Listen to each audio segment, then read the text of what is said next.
ready to work.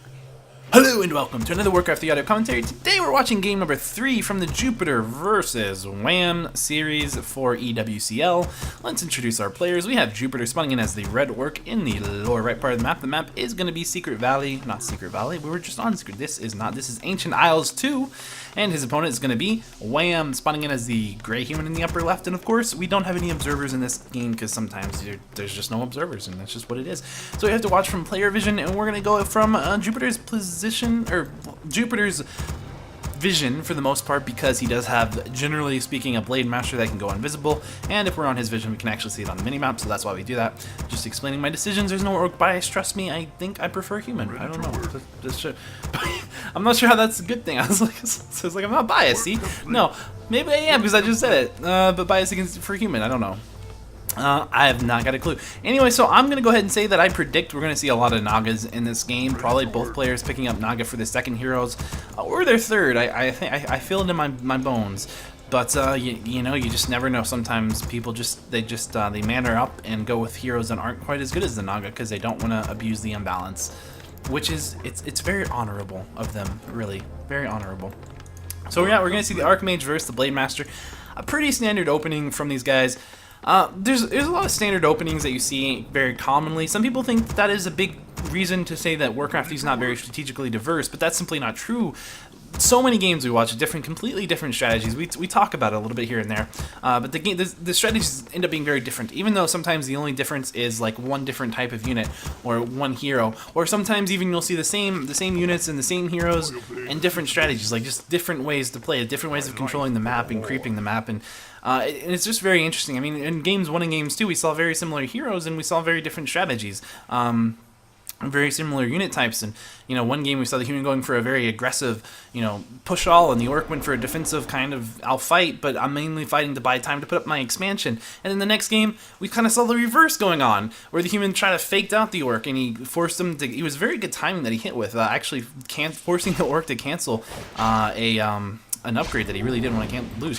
Anyway, but in this game we will go ahead and see the orc player already getting some experience, 42 experience from that water elemental. The human player right there, the Archmage is what I was trying to say. The Archmage did go ahead and try to deny the water elemental, not quite quick enough, so he did not get the cancel. I don't know. Deny. I don't know, but that's what he didn't do. And of course we're gonna see wAm. He's gonna just keep on trying to creep. He does need to get experience, like I was talking about. Level 2 is very important for the human player. Just because it gives him that brilliance aura, which means he can do a lot more harass with the water elementals, and he wants to harass these burrows. That is definitely the way we've seen wAm play. He likes doing that, or the Voodoo Lounge. He just likes to harass the orc in the early game. And there are some footmen up here. They're chasing a grunt, you know, and militia are up here creeping out. Always good to pick up as much experience as you can.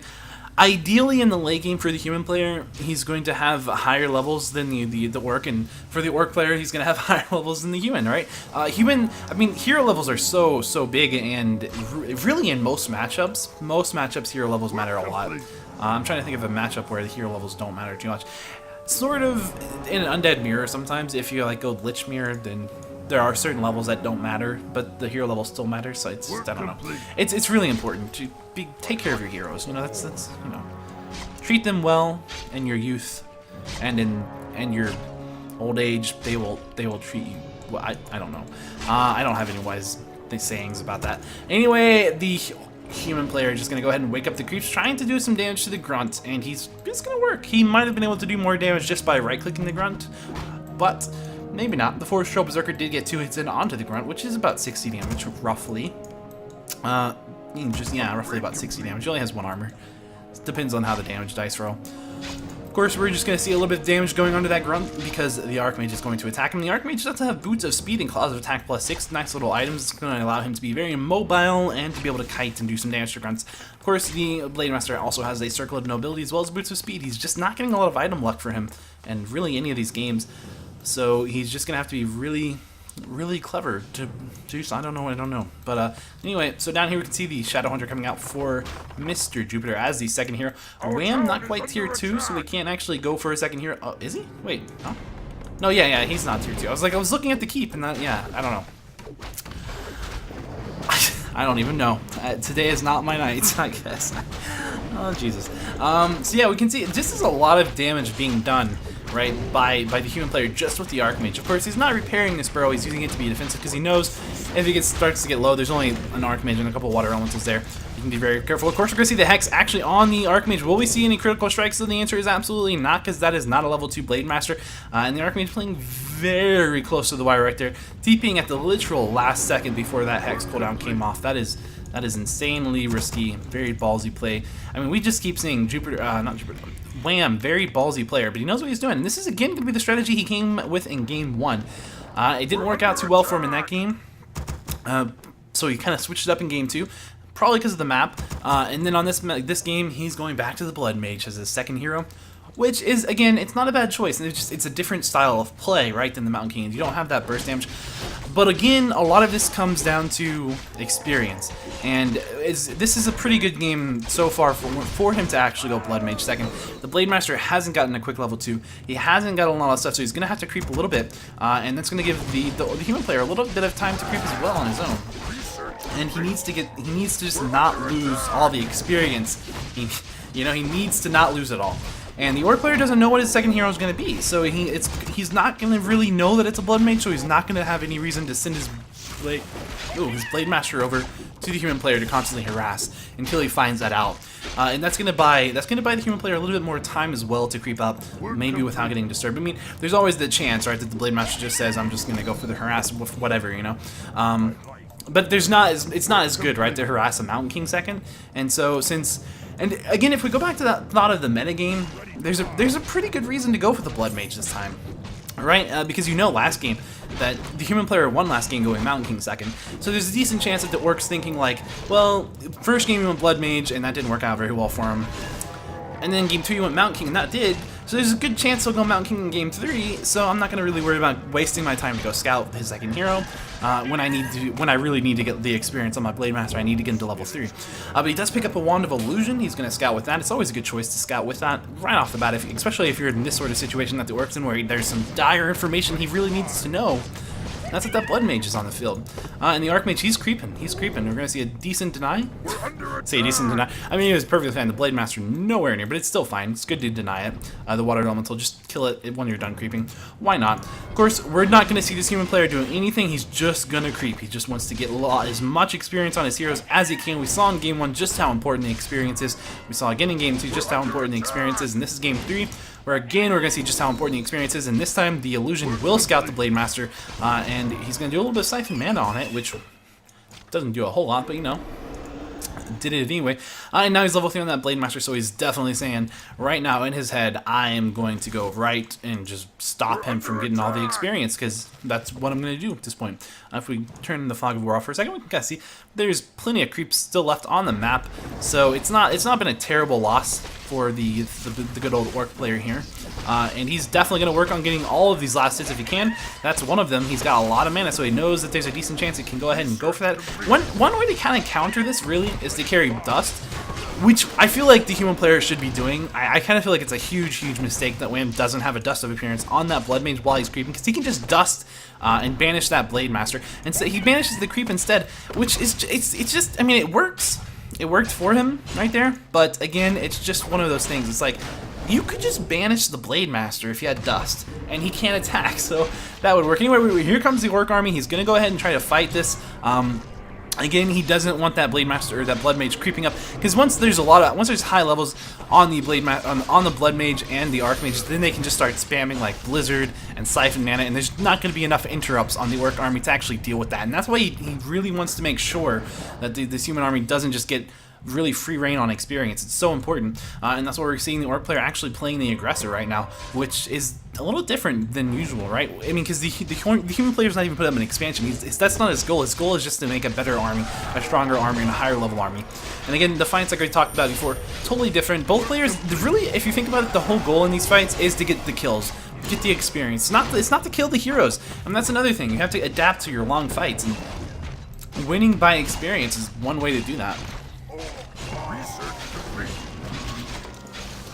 Coda Beasts are an insanely good unit as well, just so good. They provide this wonderful aura, and then they just eat a unit. They just eat it. They just eat it. They immediately remove it from combat, and they eat it.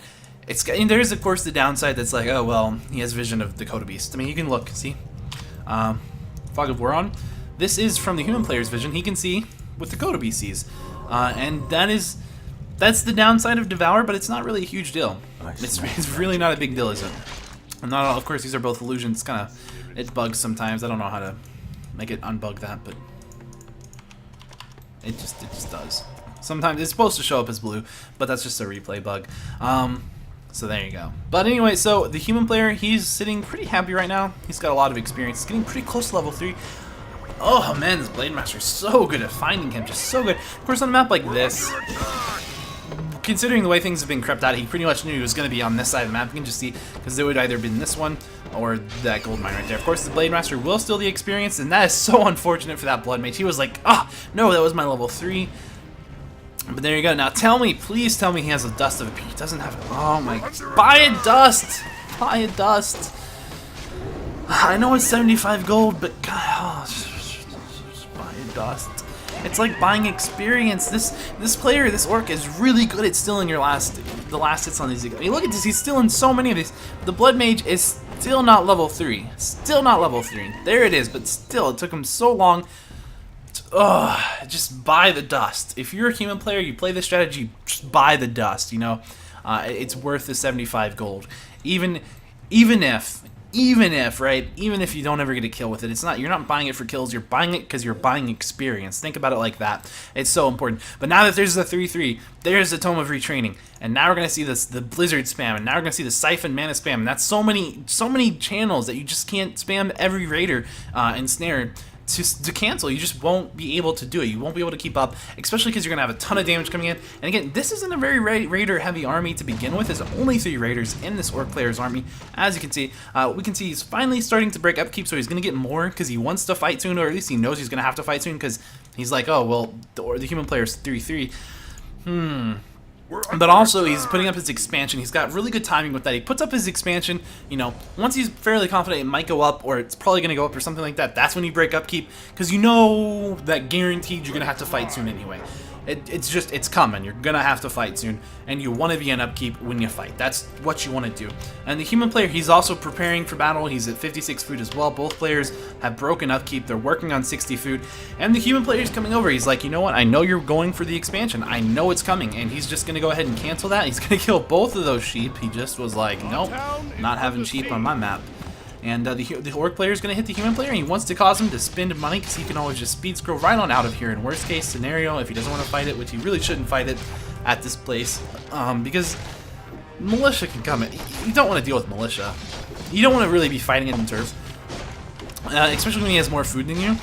Kill the farms, that's always a good choice. We're going to see the human player has been supply blocked at 62 out of 60 food, and Jupiter sitting at 50 out of 58 food out of 60 food, and unfortunately for Mr. Orc player here, he's going to have to TP out, but he will go ahead and devour a peasant, just as a nice little message to the human player as he TPs away, probably for canceling his expansion, really. He's like, you canceled my expo? Peasant, I'll eat you. Again, I'm not sure what's going on with my voices today. I'm not sure why I'm doing that, but I truly do apologize. That is awful. Wow. Anyway, so the human player is going to rebuild. He lost an Arcane Vault and a farm. That is not 350 gold. It's less than 350 gold, but he is repairing probably around 290 gold is my estimate there.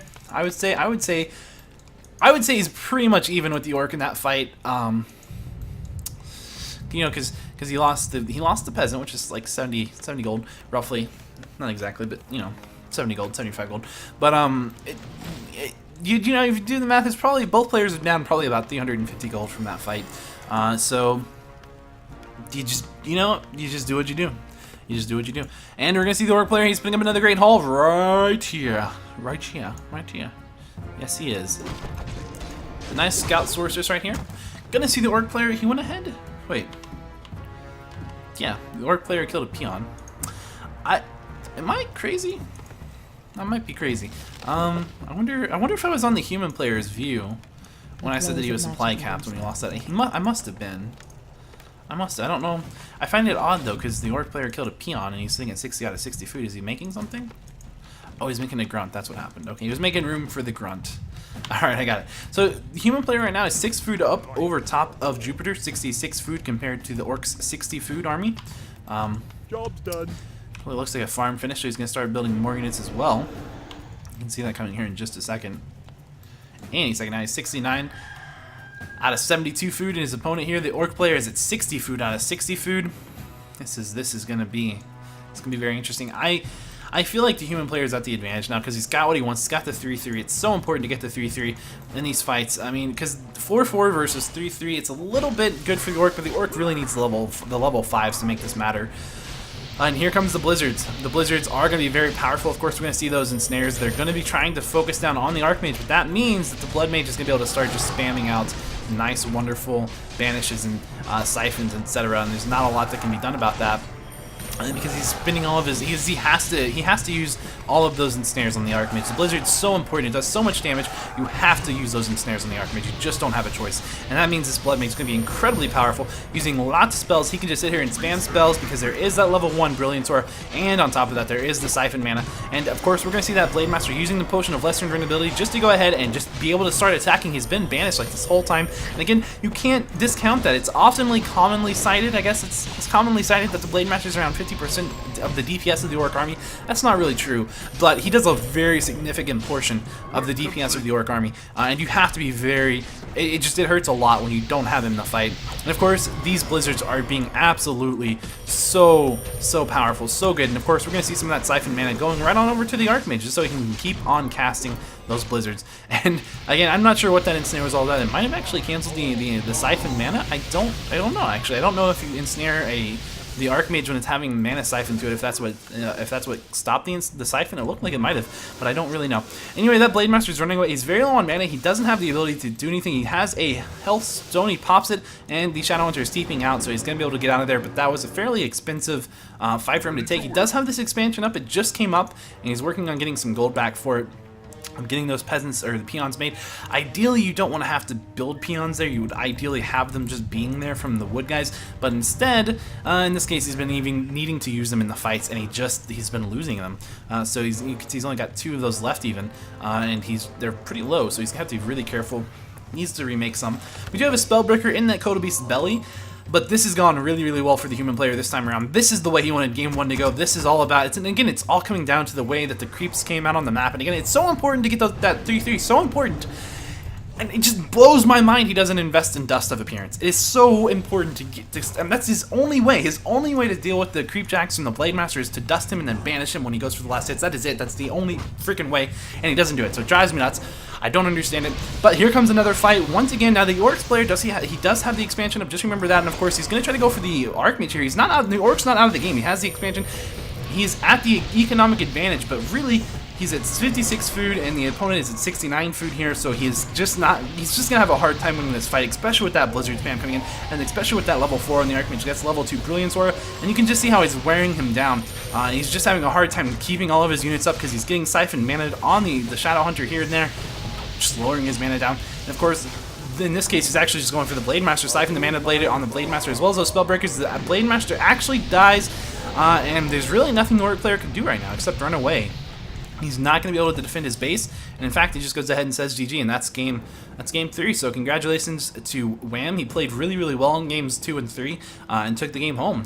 Of course, Jupiter played insanely well in game 1, just so well in game 1, and I almost feel bad for Jupiter, but he's Orc, so I don't. I shouldn't say that. But it was a great game. I hope you guys enjoyed the series.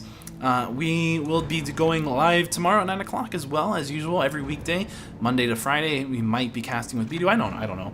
I'll find out. If we do, then you'll know. Tomorrow, feel free to follow me at twitter.com/SirPurby, where I can actually give you updates in real time. It's a good place to get information if you're curious about things, and also my opinion. You can ask me questions there, I'll always answer. And as usual, I'm going to be in chat for like the next 5 minutes, so feel free to stick around if you want to chat or talk or ask questions or anything like that. And that's all I have to do. So thanks for watching, guys, and I'll see you next time.